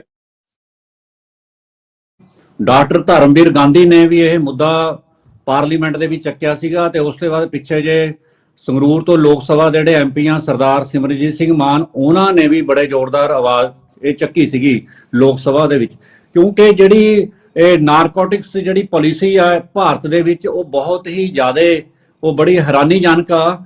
ਭਾਰਤ ਦੇ ਬਹੁਤ ਸਾਰੇ ਸੂਬਿਆਂ ਦੇ ਵਿੱਚ ਅਫੀਮ ਤੇ ਪੋਸਤ ਦੀ ਖੇਤੀ ਹੁੰਦੀ ਆ, ਪਰ ਜਿਹੜਾ ਇਹ ਪੰਜਾਬ ਦੇ ਵਿੱਚ ਨਹੀਂ ਹੈਗੀ, ਹਰਿਆਣੇ ਦੇ ਵਿੱਚ ਨਹੀਂ ਹੈਗੀ। ਇਹਨਾਂ ਨੂੰ ਇਸ ਤਰ੍ਹਾਂ ਲੱਗਦਾ ਵੀ ਇਹਨਾਂ ਨੂੰ ਮੰਡੀ ਦੇ ਰੂਪ ਦੇ ਵਿੱਚ ਯੂਜ਼ ਕੀਤਾ ਜਾ ਰਿਹਾ ਹੈ। ਗਵਾਂਢੀ ਸੂਬੇ ਰਾਜਸਥਾਨ ਦੇ ਵਿੱਚ ਦੇਖ ਲਓ, ਮੱਧ ਪ੍ਰਦੇਸ਼ ਦੇ ਦੇਖ ਲਓ, ਬੰਗਾਲ ਦੇ ਸਰਹੱਦੀ ਇਲਾਕਿਆਂ ਦੇਖ ਲਓ, ਤੇ ਇਹਨਾਂ ਬਹੁਤ ਸਾਰੇ ਤੁਹਾਨੂੰ ਇਹੋ ਜਿਹੇ ਸੂਬੇ ਮਿਲਣਗੇ। 17-18 ਸਟੇਟਾਂ ਦੇ ਵਿੱਚ ਹੋ ਰਹੀ ਆ। ਤੇ ਇੱਥੇ ਜਿਹੜੀ ਆ ਫੀਮ ਦੀ ਤੁਸੀਂ ਗੱਲ ਕਰਦੇ ਹੋ, ਫੀਮ ਤਾਂ ਬਹੁਤ ਡਾਕਟਰ ਸਾਹਿਬ ਬੈਠੇ ਆ, ਇਹਨਾਂ ਨੂੰ ਪਤਾ ਵੀ ਕਈ ਮੈਡੀਸਨ ਦੇ ਵਿੱਚ ਵੀ ਫੀਮ ਯੂਜ਼ ਹੁੰਦੀ ਆ, ਚਾਹੇ ਉਹ ਮਤਲਬ ਖੰਘ ਦੀਆਂ ਚ ਲਾ ਲਓ, ਚਾਹੇ ਪੇਨ ਦੀਆਂ ਲਾ ਲਓ, ਚਾਹੇ ਹੋਰ ਲਾ ਲਓ, ਇਹ ਬੜੀ ਥਾਂ ਤੇ ਯੂਜ਼ ਹੁੰਦੀ ਆ। ਤੇ ਅੱਜ ਤੱਕ ਜਿੰਨੀਆਂ ਵੀ ਜਿਹੜੇ ਪੁਰਾਣੇ ਬੰਦੇ ਆ, ਜਿਹੜੇ ਪੁਰਾਣੇ ਬਜ਼ੁਰਗਾਂ, ਜੇ ਤੁਸੀਂ ਉਹਨਾਂ ਦੇ ਤਜਰਬੇ ਤੋਂ ਪੁੱਛੋ ਤਾਂ ਉਹਨਾਂ ਦੀ ਉਮਰਾਂ ਵੀ ਲੰਬੀਆਂ ਰਹੀਆਂ, ਡਿਪਰੈਸ਼ਨ ਤੋਂ ਵੀ ਸ਼ਿਕਾਰ ਨਹੀਂ ਹੋਏ। ਤੇ ਅੱਜ ਕੱਲ ਕੀ ਇਹ ਬਿਲਕੁਲ ਤੁਹਾਡੀ ਯਾਰ ਇਹਦੇ ਨਾਲ ਲੋਕਾਂ ਦੀ, ਜਿਵੇਂ ਅੱਜ ਕੱਲ ਪਾਣੀ ਦੇ ਵਿੱਚ ਆ ਰਿਹਾ ਨਾ, ਅੱਜ ਕੱਲ ਵੀ ਪਾਣੀ ਦੇ ਬਹੁਤ ਲੈਵਲ ਘਟਦਾ ਜਾ ਰਿਹਾ ਹੈ, ਤੇ ਉਸ ਤੋਂ ਬਾਅਦ ਇੱਥੇ ਜੀਰੀ ਦੀ ਸਮੱਸਿਆ, ਹੋਰ ਸਮੱਸਿਆ। ਜੇ ਇਹ ਸਿਸਟਮ ਹੋ ਜਾਵੇ ਤਾਂ ਪੰਜਾਬ ਦੀ ਆਰਥਿਕਤਾ 'ਚ ਵੀ ਸੁਧਾਰ 100% ਹੋ ਜਾਊਗਾ, ਇਹ 'ਚ ਕੋਈ ਸ਼ੱਕ ਨਹੀਂ। ਬਹੁਤ ਜਿਹੜੇ ਸੁਹਿਰਦ ਲੋਕ ਆ ਇਸ ਚੀਜ਼ ਤੇ ਮੰਗ ਕਰ ਰਹੇ ਆ, ਕਿਉਂਕਿ ਜਦੋਂ ਇੱਕ ਪਾਸੇ ਤਾਂ ਯੂਨੀਫਾਰਮ ਸਿਵਲ ਕੋਡ ਦੀ ਗੱਲਾਂ ਹੋ ਰਹੀਆਂ, ਦੂਜੇ ਪਾਸੇ ਖੇਤੀ ਦੇ ਵਿੱਚ ਵੀ ਡਿਫਰੈਂਸ ਆ। ਹਿਮਾਚਲ 'ਚ ਕੀ ਆ, ਉਰੇ ਕੀ ਆ, ਸਾਰਾ ਕੁਝ। ਮੈਂ ਇਹਨਾਂ ਗੱਲਾਂ ਨੂੰ ਛੱਡ ਕੇ ਮੈਂ ਤੁਹਾਨੂੰ ਇੱਕ ਗੱਲ ਹੋਰ ਜ਼ਰੂਰੀ ਕਰਨੀ ਚਾਹੁੰਦਾ। ਗੌਰਵ ਸੰਧੂ ਨੇ ਇੱਕ ਬੜੀ ਜ਼ਬਰਦਸਤ ਗੱਲ ਕਹੀ ਸੀਗੀ ਅਨਇੰਪਲੋਇਮੈਂਟ ਦੀ। ਬਿਲਕੁਲ ਸਹੀ ਗੱਲ ਆ। ਬੇਰੁਜ਼ਗਾਰੀ ਤੇ ਆਰਥਿਕਤਾ ਸਾਰੇ ਸਮੱਸਿਆਵਾਂ ਦੀ ਜੜ ਆ।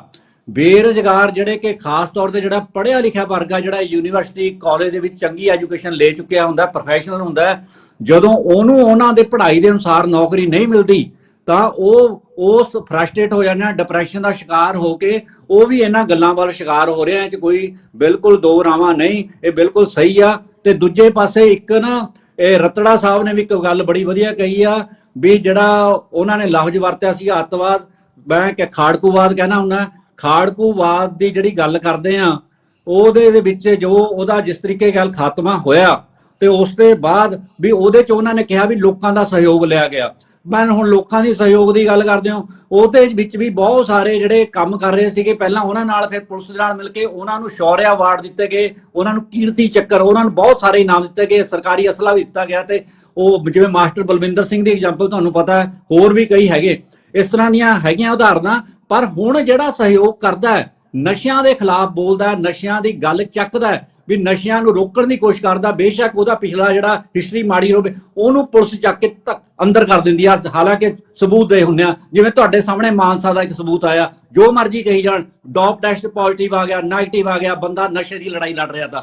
ਡੋਪ ਟੈਸਟ ਕਿਵੇਂ ਪੋਜ਼ਿਟਿਵ ਨੈਗੇਟਿਵ ਆਉਂਦੇ ਆ, ਡਾਕਟਰ ਸਾਹਿਬ ਨੂੰ ਪਤਾ। ਮੈਂ ਬਹੁਤ ਸਾਰੇ ਹਸਪਤਾਲਾਂ 'ਚ ਦੇਖਿਆ ਜਿਹੜੇ ਕਿ ਅਮਲੀ ਬੰਦਿਆਂ ਦਾ ਵੀ ਜਿਹੜਾ ਡੋਪ ਟੈਸਟ ਨੈਗੇਟਿਵ ਆ ਗਿਆ, ਤੇ ਜਿਹੜੇ ਅਸਲੀ ਸੀਗੇ ਕਿਵੇਂ ਕੀਤੇ ਗਏ, ਇਹ ਮੈਨੂੰ ਸਾਰਾ ਪਤਾ ਹੈ। ਇਸ ਤਰ੍ਹਾਂ ਦਾ ਜਿਹੜਾ ਸਿਸਟਮ ਆ ਇਹ ਬਹੁਤ ਗੰਦਲਾ। ਜਿੱਥੇ ਤੱਕ ਬਾਹਰ ਦੀਆਂ ਗੱਲਾਂ ਆਪਾਂ ਕਰ ਰਹੇ ਹਾਂ ਨਾ, ਇਹ ਬਾਹਰ ਦੀਆਂ ਇੱਕ ਮਿੰਟ ਮੇਰੀ ਗੱਲ ਪੂਰੀ ਹੋ ਲੈਣ ਤੋਂ ਦਰਸ਼ਕ ਜੀ। ਬਾਹਰ ਦੇ ਵਿੱਚ ਵੀ ਜਿਹੜਾ ਨਸ਼ੇ ਨੂੰ ਨਾ ਉੱਥੇ 2.5 ਗ੍ਰਾਮ ਕੋਕੀਨ ਰੱਖਣ ਦੀ ਇਜਾਜ਼ਤ ਦਿੱਤੀ, ਤੇ ਉੱਥੇ ਵੀ ਨਸ਼ੇ ਦੀ ਬਹੁਤ ਭਰਮਾਰ ਆ। ਤੇ ਸਾਡਾ ਜਿਹੜਾ ਯੂਥ ਆ ਉੱਥੇ ਵੀ ਨਸ਼ਿਆਂ ਦਾ ਸ਼ਿਕਾਰ ਹੋ ਰਿਹਾ, ਕਿਉਂਕਿ ਉੱਥੇ ਵੀ ਅਨਇੰਪਲੋਇਮੈਂਟ ਬਹੁਤ ਜ਼ਿਆਦਾ ਵੱਧ ਰਹੀ ਆ।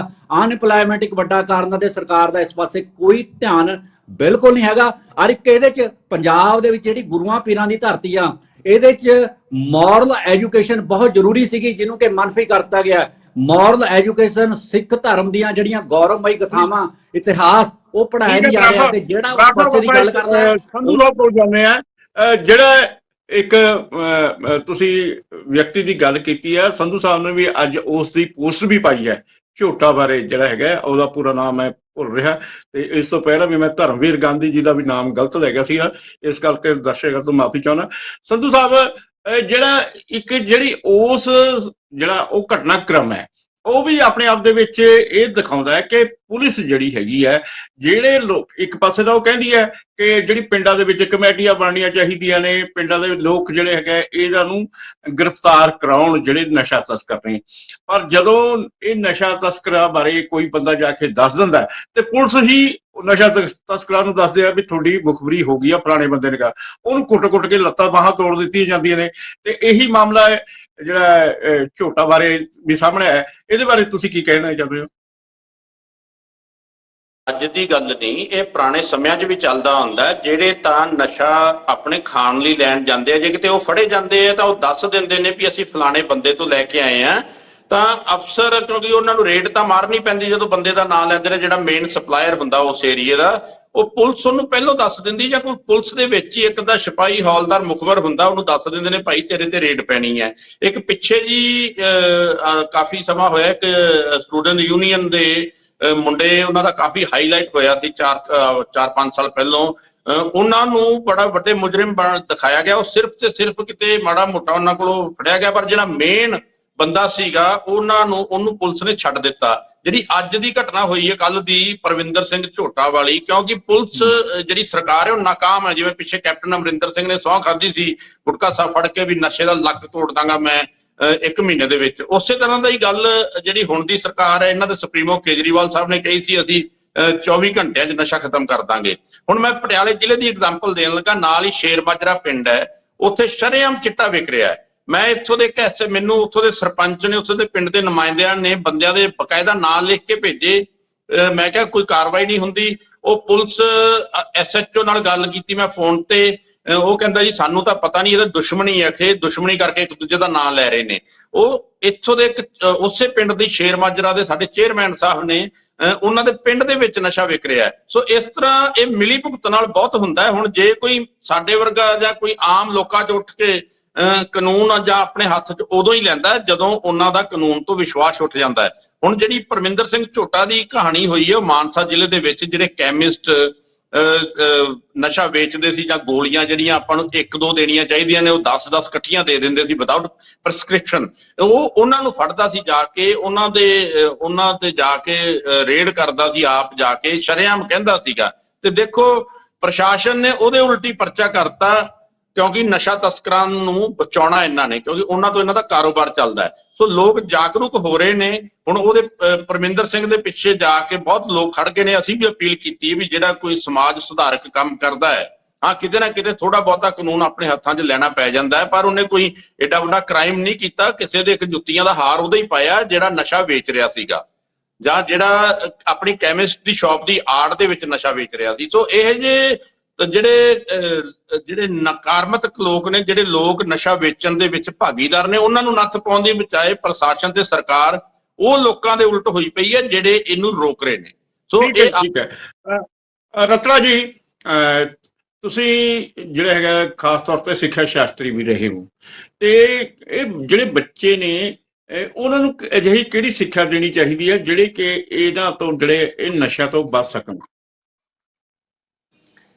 ਦਰਸ਼ਕ ਸਾਹਿਬ ਦੇਖੋ, ਪੰਜਾਬ ਦੇ ਵਿੱਚ ਮੇਰੇ 2 ਵੀਰਾਂ ਨੇ ਬੜੀ ਗੱਲ ਕੀਤੀ ਕਿ ਬੇਰੁਜ਼ਗਾਰੀ ਬਹੁਤ ਜ਼ਿਆਦਾ ਆ। ਮੈਂ ਕਹਿੰਦਾ ਬੇਰੁਜ਼ਗਾਰੀ ਕਿਹੜੀ ਸਟੇਟ ਵਿੱਚ ਨਹੀਂ ਹੈ, ਕਿਹੜੇ ਦੇਸ਼ ਵਿੱਚ ਬੇਰੁਜ਼ਗਾਰੀ ਨਹੀਂ ਹੈ, ਪਰ ਇਹਦਾ ਮਤਲਬ ਇਹ ਨਹੀਂ ਹੈ ਕਿ ਜੇ ਬੇਰੁਜ਼ਗਾਰੀ ਅਸੀਂ ਕਿਸ ਤਰ੍ਹਾਂ, ਬੇਰੁਜ਼ਗਾਰੀ 3 ਤਰ੍ਹਾਂ ਦੀ ਹੈ। ਇੱਕ ਤਾਂ ਹੈ ਕਿ ਇੱਕ ਬੰਦਾ ਕੰਮ ਕਰਨਾ ਹੀ ਨਹੀਂ ਚਾਹੁੰਦਾ, ਦੂਸਰਾ ਕੰਮ ਉਹ ਸਾਰਾ ਦਿਨ ਕਰਨਾ ਚਾਹੁੰਦਾ ਪਰ ਉਹਨੂੰ ਕੁਝ ਘੰਟੇ ਮਿਲਦੀ।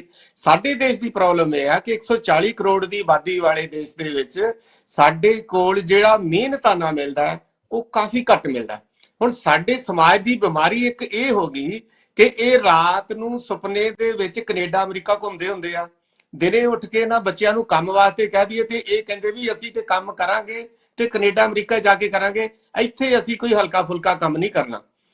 ਕਦੇ ਵੀ ਬਿਹਾਰ ਤੋਂ ਆਏ, ਯੂਪੀ ਤੋਂ ਆਇਆ ਬੰਦਾ ਇਹ ਨਹੀਂ ਕਹਿੰਦਾ ਕਿ ਮੇਰੇ ਕੋਲ ਕੰਮ ਦੀ ਕਮੀ ਹੈ। ਉਹ ਰੋਜ਼ ਜਾਊਗਾ ਆਪਣੇ ਚੌਂਕ ਵਿੱਚ, ਉੱਥੋਂ ਉਹਨੂੰ ਕੋਈ ਨਾ ਕੋਈ ਕੰਮ ਦਾ ਜੁਗਾੜ ਮਿਲ ਜਾਊਗਾ। ਹੁਣ ਸਾਡੀ ਇੱਕ ਆ ਵੀ ਹੋ ਗਈ ਮਤਲਬ ਪ੍ਰੋਬਲਮ ਕਿ ਜੇ ਸਾਨੂੰ ਸ਼ਾਰਟਕਟ ਇਸਤੇਮਾਲ ਕਰਕੇ ਥੋੜਾ ਜਿਹਾ ਕੰਮ ਕਰਕੇ ਰਾਤ ਨੂੰ 10-15 ਪੂੜੀਆਂ ਵੇਚ ਕੇ ਜੇ ਸਾਡਾ 1000 2000 1500 ਦੀ ਅਗਰ ਦਿਹਾੜੀ ਪੈ ਜਾਂਦੀ ਹੈ ਤੇ ਸਾਡੇ ਬੱਚੇ ਉਧਰਲੇ ਪਾਸੇ ਜਾਣਗੇ, ਕਿਉਂ ਨਹੀਂ ਜਾਣਗੇ? ਹੁਣ ਇਹ ਸਮੱਸਿਆ ਇੱਕ ਹੋਰ ਹੈਗੀ ਹੈ ਕਿ ਭਗਵੰਤ ਮਾਨ ਸਾਹਿਬ ਚੀਫ ਮਿਨਿਸਟਰ ਪੰਜਾਬ ਨੇ ਕਿਹਾ ਸੀਗਾ ਕਿ ਮੈਂ ਜਿਨ੍ਹਾਂ ਨੇ ਵੀ ਪੰਜਾਬ ਨੂੰ ਲੁੱਟਿਆ ਤੇ ਕੁੱਟਿਆ ਤੇ ਪੁੱਟਿਆ, ਮੈਂ ਉਹਨਾਂ ਦਾ ਪੰਜਾਬ ਦਾ ਦੀ ਲੁੱਟ ਦਾ ਪੈਸਾ ਵਾਪਸ ਲਿਆਉਂਗਾ।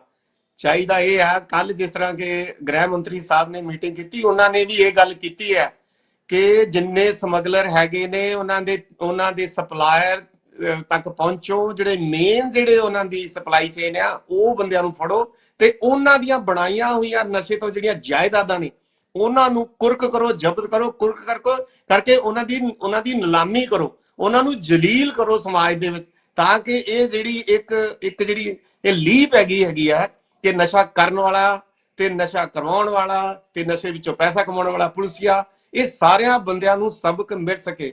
ਬੜਾ ਕੁਝ ਤੁਸੀਂ ਮੀਡੀਆ ਵਾਲੇ ਲੋਕ ਕਰ ਰਹੇ ਹੋ, ਇੰਨੀ ਅਵੇਅਰਨੈਸ ਵੀ ਪੈਦਾ ਹੋ ਗਈ ਹੈ, ਕਿਸਾਨ ਅੰਦੋਲਨ ਨੇ ਵੀ ਲੋਕਾਂ ਦੇ ਵਿੱਚ ਜਾਗਰਤੀ ਪੈਦਾ ਕੀਤੀ, ਬੋਲਣ ਲੋਕ ਹੁਣ ਬੋਲਦੇ ਵੀ ਹੈਗੇ ਨੇ।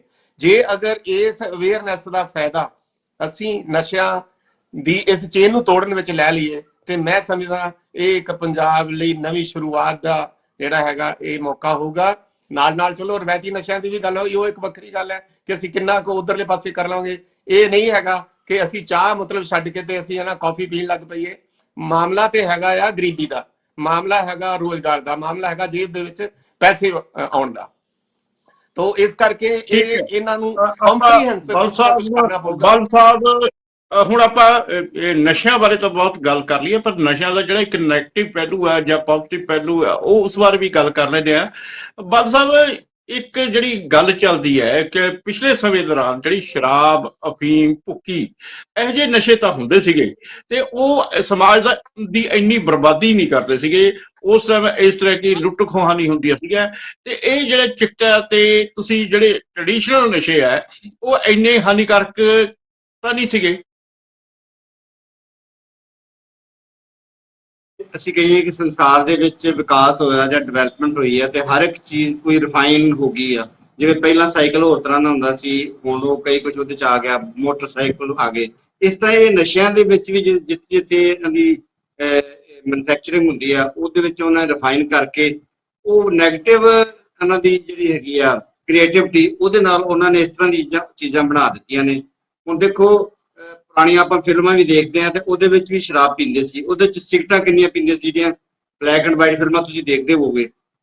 ਪਰ ਉਦੋਂ ਉਹ ਲੋਕੀ ਬਹੁਤ ਘੱਟ ਲੋਕ ਹੁੰਦੇ ਸੀ, ਉਹਨਾਂ ਕੋਲ ਬਹੁਤਿਆਂ ਲੋਕਾਂ ਕੋਲ ਪੈਸੇ ਨਹੀਂ ਸੀ, ਗੁਰਬਤ ਜ਼ਿਆਦਾ ਸੀਗੀ ਤੇ ਸਿਰਫ ਉਹ ਜਿਹੜੇ ਅਮੀਰ ਬੰਦਿਆਂ ਨੂੰ ਦਿਖਾਉਂਦੇ ਸੀ ਜਾਂ ਹੀਰੋ ਨੂੰ ਦਿਖਾਉਂਦੇ ਜੋ ਸਿਗਰਟਾਂ ਪੀਂਦੇ ਸੀਗੇ। ਅਸੀਂ ਵੀ ਇੰਨੀ ਉਮਰ ਦੇ ਹੋ ਗਏ ਆ, ਛੋਟੀ ਉਮਰ ਤੋਂ ਹੀ ਬੱਚਿਆਂ ਦੇ ਜਾਂ ਦੂਸਰੇ ਭੈਣ ਭਰਾਵਾਂ ਦੇ ਵਿਆਹ ਮੈਨੇ ਆਏ ਆ, ਕਦੀ ਕਿਸੇ ਵਿਆਹ ਦੇ ਵਿੱਚ ਸ਼ਰਾਬ ਨਹੀਂ ਸੀ ਹੁੰਦੀ। ਹੁਣ ਸ਼ਰਾਬ ਤੋਂ ਬਗੈਰ ਕੋਈ ਵਿਆਹ ਹੀ ਨਹੀਂ ਹੁੰਦਾ। ਜਿਹੜੇ ਬੰਦੇ ਵੈਜ ਨੌਨ ਵੈਜ ਖਾਂਦੇ ਨੇ ਉਹਨਾਂ ਦੇ ਵਿੱਚ ਤੇ ਬਿਲਕੁਲ ਸ਼ਰਾਬ ਤੋਂ ਬਗੈਰ ਕੋਈ ਵਿਆਹ ਨਹੀਂ ਹੁੰਦਾ। ਈਵਨ ਮੈਂ ਦੇਖਿਆ ਕਿ ਕੋਈ ਵਪਾਰੀ, ਮੈਂ ਜਿਹੜੇ ਟ੍ਰੈਡੀਸ਼ਨਲ ਨਸ਼ਿਆਂ ਦੀ ਗੱਲ ਕਰ ਰਿਹਾ ਸੀਗਾ, ਟ੍ਰੈਡੀਸ਼ਨਲ ਨਸ਼ੇ ਇੰਨੀ ਜਿਹੜੀ ਸਮਾਜ ਦੀ ਬਰਬਾਦੀ ਨਹੀਂ ਕਰ ਰਹੇ ਸੀ ਜਿਹੜੇ ਹੁਣ ਜਿਹੜੇ ਨਸ਼ੇ ਨੇ ਨਾ ਜਿੰਨੀ ਨੌਜਵਾਨਾਂ ਦੀ ਬਰਬਾਦੀ ਕਰ ਰਹੇ ਆ। ਤੇ ਮੈਂ ਉਸ ਸੰਬੰਧ ਵਿੱਚ ਤੁਹਾਨੂੰ ਪੁੱਛ ਰਿਹਾ ਸੀਗਾ ਕਿ ਉਹਨਾਂ ਦੇ ਵਿੱਚ ਰਿਫਾਈਨਮੈਂਟ ਇੰਨੀ ਆ ਗਈ ਆ ਔਰ ਜਿਹੜੀ ਡੋਜ਼ ਹੈਗੀ ਆ ਇਹਦੇ ਚ ਕੋਈ ਡੋਜ਼ ਤੇ ਕੋਈ ਤਰੀਕੇ ਨਾਲ ਲੈਂਦਾ ਨਹੀਂ। ਵੈਸੇ ਤੇ ਨਸ਼ਾ ਲੈਣਾ ਹੀ ਨਹੀਂ ਚਾਹੀਦਾ। ਜੇ ਕੋਈ ਜਿਵੇਂ ਪੈਗ ਵੀ ਹੈਗਾ, ਜੇ 30 ml ਪ੍ਰਸਕ੍ਰਾਈਬਡ ਆਦਾ, ਸਿਰਫ 60 ml ਤੁਸੀਂ ਲੈ ਲਓ। ਇਹ ਥੋੜਾ ਵੀ 10-10 ਪੈਗ ਜਿਹੜੇ ਚੁੱਕੀ ਜਾਂਦੇ, ਉਹ ਕੋਈ ਡੋਜ਼ ਨਹੀਂ ਕੋਈ ਫਿਕਸ ਹੈਗੀ। ਇਸੇ ਤਰ੍ਹਾਂ ਦੂਜੀਆਂ ਜਿਹੜੇ ਚਿੱਟਾ ਵਾ ਜਾਂ ਦੂਸਰੇ ਨਸ਼ੇ ਨੇ ਜਿਹੜੇ ਬਹੁਤ ਖਤਰਨਾਕ ਨੇ, ਪੁੜੀਆਂ ਵਾਲੇ ਜਾਂ ਇੰਜੈਕਸ਼ਨਾਂ ਵਾਲੇ, ਉਹਦੇ ਵਿੱਚ ਵੀ ਉਹਨਾਂ ਨੂੰ ਤੇ ਪਤਾ ਹੀ ਨਹੀਂ ਹੁੰਦਾ ਕਿ ਡੋਜ਼ ਕਿੰਨੀ ਕੁ ਲੈਣੀ ਹੈ। ਇਸ ਕਰਕੇ ਉਹ ਡੋਜ਼ ਲੈਂਦੇ ਨੇ ਬਹੁਤ ਜ਼ਿਆਦਾ ਤੇ ਉਹਦੇ ਨਾਲ ਫਿਰ ਮੌਤਾਂ ਬੜੀਆਂ ਹੁੰਦੀਆਂ ਨੇ। ਹੋਰ ਵੀ ਕਿਸੇ ਕੰਮ ਦਾ ਬੰਦਾ ਨਹੀਂ ਹੁੰਦਾ। ਸਾਰੇ ਸਿਸਟਮ, ਜਿਵੇਂ ਮੈਂ ਦੱਸਿਆ ਪਹਿਲਾਂ ਵੀ, ਸਾਰੇ ਸਿਸਟਮ ਉਹ 'ਚ ਖਰਾਬੇ ਜਾਂਦੇ ਨੇ ਤੇ ਨਾ ਉਹ ਬੱਚਾ ਪੈਦਾ ਕਰ ਸਕਦਾ ਤੇ ਨਾ ਹੀ ਕਿਸੇ ਤਰ੍ਹਾਂ ਦਾ ਕੋਈ ਦਿਮਾਗੀ ਕੰਮ ਕਰ ਸਕਦਾ, ਨਾ ਚੱਲਣ ਫਿਰਨ ਵਾਲਾ, ਨਾ ਕੋਈ ਵਰਜਿਸ਼ ਵਾਲਾ ਕੰਮ, ਨਾ ਕੋਈ ਕਹੀ ਦਾ, ਨਾ ਕੋਈ ਹਲ ਵਾਹ ਸਕਦਾ। ਤੋ ਇਸ ਕਰਕੇ ਇਹ ਜਿਹੜੀਆਂ ਚੀਜ਼ਾਂ ਤੁਸੀਂ ਪੁੱਛਿਆ ਨਾ ਵੀ ਉਹ ਇਹ ਜਿਹੜੀ ਜਿਹੜੇ ਆਪਾਂ ਬਾਲ ਸਾਹਿਬ, ਇਹ ਜਿੰਨੀ ਵੀ ਆਪਾਂ ਚਰਚਾ ਕੀਤੀ ਹੈ ਉਸ ਦੇ ਵਿੱਚ ਇਸ ਗੱਲ ਦੇ ਉੱਤੇ ਆਪਾਂ ਪਹੁੰਚਦੇ ਹਾਂ ਕਿ ਨਸ਼ੇ ਹੈ ਹਾਨੀਕਾਰਕ ਨੇ, ਚਾਹੇ ਟ੍ਰੈਡੀਸ਼ਨਲ ਨੇ ਚਾਹੇ ਦੂਜੇ ਨਸ਼ੇ ਨੇ, ਤੇ ਇਹਨਾਂ ਨਸ਼ਿਆਂ ਨੇ ਸਾਡਾ ਪੰਜਾਬ ਬਰਬਾਦ ਕੀਤਾ ਹੈ। ਇਹ ਸਾਡੀ ਸਿਹਤ ਵੀ ਖਰਾਬ ਕਰ ਦਿੱਤੀ, ਸਾਡੇ ਨੌਜਵਾਨ ਵੀ ਬਰਬਾਦ ਕਰਕੇ ਰੱਖ ਦਿੱਤੇ ਹੈ। ਉਹ ਨੌਜਵਾਨ ਚੋਰ ਚੱਕੇ ਬਣ ਰਹੇ ਨੇ, ਲੁੱਟ ਖਸੁੱਟਾ ਕਰ ਰਹੇ ਨੇ, ਆਪਣੇ ਰਿਸ਼ਤੇਦਾਰਾਂ ਦੇ ਵੀ ਕਤਲ ਕਰ ਰਹੇ ਨੇ। ਇਸ ਦੇ ਨਾਲ ਨਾਲ ਜਿਹੜੀ ਸਰਕਾਰਾਂ ਦੀ ਕਾਰਗੁਜ਼ਾਰੀ ਆ ਉਸ ਦੇ ਉੱਤੇ ਵੀ ਪ੍ਰਸ਼ਨ ਚਿੰਨ੍ਹ ਲੱਗ ਰਿਹਾ, ਤੇ ਸਰਕਾਰਾਂ ਲੋਕਾਂ ਨੂੰ ਕਹਿ ਦਿੰਦੀਆਂ ਨੇ, ਵਾਅਦੇ ਕਰ ਲੈਂਦੀਆਂ ਨੇ, ਦਾਅਵੇ ਕਰ ਦਿੰਦੀਆਂ ਨੇ ਕਿ ਅਸੀਂ ਨਸ਼ੇ ਖਤਮ ਕਰ ਦਾਂਗੇ, ਤੇ ਲੋਕਾਂ ਤੋਂ ਵੋਟਾਂ ਵੀ ਹਾਸਲ ਕਰ ਰਹੇ, ਪਰ ਜਦੋਂ ਹਕੀਕਤ ਸਾਹਮਣੇ ਆਉਂਦੀ ਹੈ ਉਹ ਤੁਹਾਡੇ ਸਾਹਮਣੇ ਹੈ। ਅੱਜ ਵੀ 2 ਨੌਜਵਾਨ ਨਸ਼ੇ ਦੇ ਟੀਕਿਆਂ ਕਾਰਨ ਮਰੇ ਹੋਏ ਨੇ, ਉਹਦੀ ਤੁਸੀਂ ਫੋਟੋਆਂ ਵੀ ਦੇਖ ਸਕਦੇ ਹੋ, ਵੈਬਸਾਈਟਾਂ ਤੇ ਆ ਵੀ ਚੁੱਕੀਆਂ ਨੇ। ਇਹ ਜੋ ਕੁਝ ਵੀ ਹੋ ਰਿਹਾ ਸਾਡੇ ਸਮਾਜ ਨੂੰ ਬਹੁਤ ਜ਼ਿਆਦਾ ਨੁਕਸਾਨ ਪਹੁੰਚਾ ਰਿਹਾ ਹੈ। ਇਸ ਨੂੰ ਖਤਮ ਕਰਨ ਦੇ ਲਈ ਸਮੂਹਿਕ ਤੌਰ ਤੇ ਹਮਲਾ ਮਾਰਨ ਦੀ ਲੋੜ ਹੈ, ਤਾਂ ਹੀ ਇਹ ਨਸ਼ੇ ਖਤਮ ਹੋ ਜਾਣਗੇ। ਰਤੜਾ ਸਾਹਿਬ, ਬਰਾੜ ਸਾਹਿਬ, ਸੰਧੂ ਸਾਹਿਬ, ਪੱਲ ਸਾਹਿਬ, ਤੁਸੀਂ ਇਸ ਚਰਚਾ ਦੇ ਵਿੱਚ ਸ਼ਾਮਲ ਹੋਏ, ਤੁਹਾਡਾ ਬਹੁਤ ਬਹੁਤ ਧੰਨਵਾਦ। ਤੇ ਫਿਰ ਇੱਕ ਵਾਰ ਫਿਰ ਸਾਡੇ ਦਰਸ਼ਕਾਂ ਦਾ ਵੀ ਧੰਨਵਾਦ ਜਿਹੜੇ ਇਸ ਚਰਚਾ ਨੂੰ ਦੇਖ ਰਹੇ ਨੇ ਤੇ ਇਸ ਚਰਚਾ ਨੂੰ ਅੱਗੇ ਵਧਾਉਂਦੇ ਨੇ। ਕੱਲ ਨੂੰ ਕਿਸੇ ਨਵੇਂ ਵਿਸ਼ੇ ਦੇ ਨਾਲ ਫਿਰ ਹਾਜ਼ਰ ਹੋਵਾਂਗੇ, ਉਦੋਂ ਤੱਕ ਦੇ ਲਈ ਮੈਨੂੰ ਦਿਓ ਆਗਿਆ। ਸਤਿ ਸ੍ਰੀ ਅਕਾਲ। चर्चा